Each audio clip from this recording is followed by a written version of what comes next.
Here we go. My name's Glenn. I'm down here in Tampa, Florida. This is my first ever video I've ever done. This is a new thing for me. So I thought I'd give a shout out about my disaster with Expedia and Royal Caribbean. On the 17th of September of 2017, I decided I'd take a vacation with my wife, and the first we've ever done in like 10 years. And it was kind of a disaster in the beginning. I went online to Expedia and I found a cruise leaving out of Tampa, Florida, which is where I live. It was a 5-day cruise. It went to, originally we're supposed to go to Cancun, Mexico, and then come back up to the Keys. Originally it was supposed to be scheduled for August 20th through the 26th of 2017, or pardon me, 2018. The ship name was Empress of the Seas. Everything was good. So I did the deal. I put it in through Expedia, and the way I did it was any extra money that I got in, I paid into a credit card, and I would go online and use the credit card and pay in payments, sort of. I had it paid off by December 22nd and gave it to my wife as a Christmas present. The total amount was $1,003.97. I gave it to her as a Christmas present, as I said before. On the 27th of December, I was notified by Royal Caribbean that Empress of the Seas was going into dry dock. They switched us to Majesty of the Seas. I said, okay. At the time that they gave me the switch, they said that your itinerary won't change, nothing like that will happen, and you'll be okay. I said, okay. I don't mind one ship over another ship. It doesn't matter to me. On the 4th of January, I started seeing emails telling me about Casa Maya and Cancun. I started calling up Royal Caribbean, about this change in itinerary, and they basically blew me off. I called up Expedia, and they said, yes, the ship is no longer going to Cancun and then hitting the Keys. Your itinerary's been changed. There's nothing you can do about it. I said, well, why don't I cancel it? I mean, after all, I paid $167 in taxes, and I paid another $90 for a cancellation policy that was supposed to give me 100% back. Problem with it is that I had plans for the Keys. One of the things that I had in my bucket list was to go deep sea fishing down in the Keys. I found a guy down there that was going to do it for a 4-hour stint, an offshore excursion, and it was set up for $285. I paid it through my credit card. I got the money back, but it was just a pain in the ass. But anyway, I'll go on. At this time, I'm screaming up and down at these people, how the hell can you do this? And now how come I can't cancel this? If I cancel it, it's going to cost me $200 a person, which was nonsense. It was a load of crap. It was truly a mess. I don't mind going to Casa Maya in Mexico. I didn't mind going to Cancun, but I really wanted to go to the Keys. Even though I only live 300 miles from there, chances are I'm not ever going to get to go there.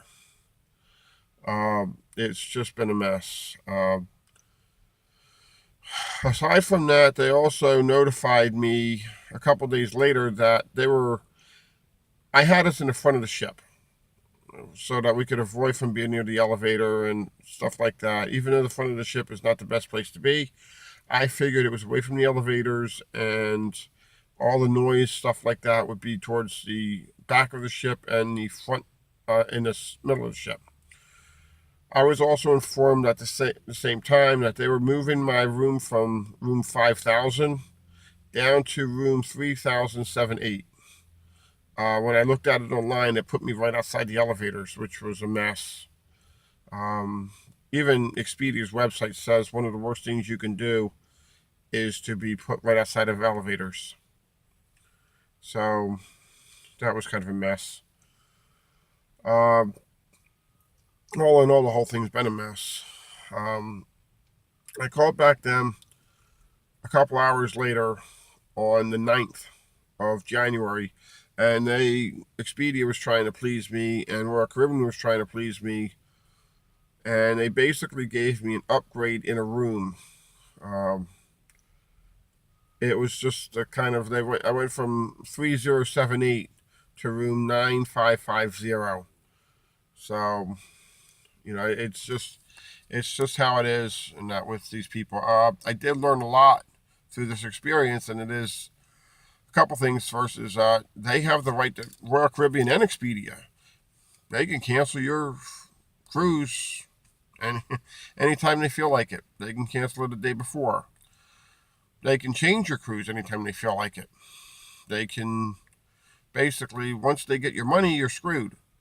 If you want to cancel, it's going to cost you $200 a person.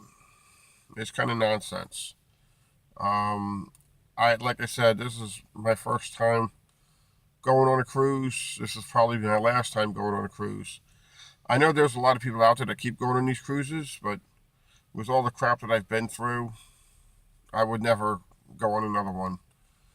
I could take $2,000, which is basically what I'm going to spend, and go and spend it somewhere else. I can go out to Vegas. I can go for another $500. I can go to Hawaii, and round trip tickets for two people in a decent place there, and eat and all that kind of stuff. Say at a B&B, and do that for $2,500, which is not bad for Hawaii. But like I said, this was my first time doing this, and I was just trying to have a good vacation, which I'm waiting to see what it's going to happen. So anyway, I thought I'd tell people about my disaster with them. I still have yet to go on it. We were set up for the 20th of August 2018 for this cruise, if they don't cancel the damn thing, which basically I don't. I could get an email tomorrow saying that they will, which that's another problem that I have. I just don't think it's right that you put out all kinds of money for this, and then they turn around and they cancel you or they pull some crap. I learned a lot from this. The gratuity thing, 18% gratuity? Good God, you got to be kidding me. I don't give 18% gratuity at restaurants. I maybe leave a 10% gratuity, or I just figure out like 20% or something like that, or just leave a flat rate. I don't understand that part either. Um, I don't care for the attitudes of Royal Caribbean or the attitudes of Expedia. Like I said, once they get your money, they're not going to give it back to you. You can hem, haw, fight up and down, scream at them like I did, jump up and down and all this kind of stuff. They're not going to give you back your money. They'll give you a credit of crap like that, and that doesn't mean a damn thing. This has been a learning experience for me. Even though I live 20 minutes from the port of Tampa, I'll never go on a cruise again after this. I'm like I said, I'm hoping that this experience gets to somebody and somebody learns something from this. It's a disaster. I've yet to go on a cruise yet. I learned a couple things. First of all, if you're going to do it the way I did it through Expedia, and you're going to do it through a credit card, don't give them an ATM bank card. Don't give them a credit card, because I'm finding out through research that they'll keep charging your credit card 3 months after you've done your cruise. You think you're settled up, and they'll charge you an astronomical amount. What I'm suggesting people do is you go to Walmart. For $5, you pick up what's called a Bluebird card.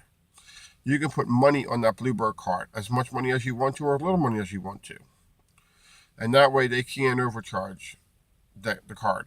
Once it's out of money, after the cruise, I would suggest you settle up with what you think, and then cancel the card out. Next, the thing I learned was this internet thing. This is kind of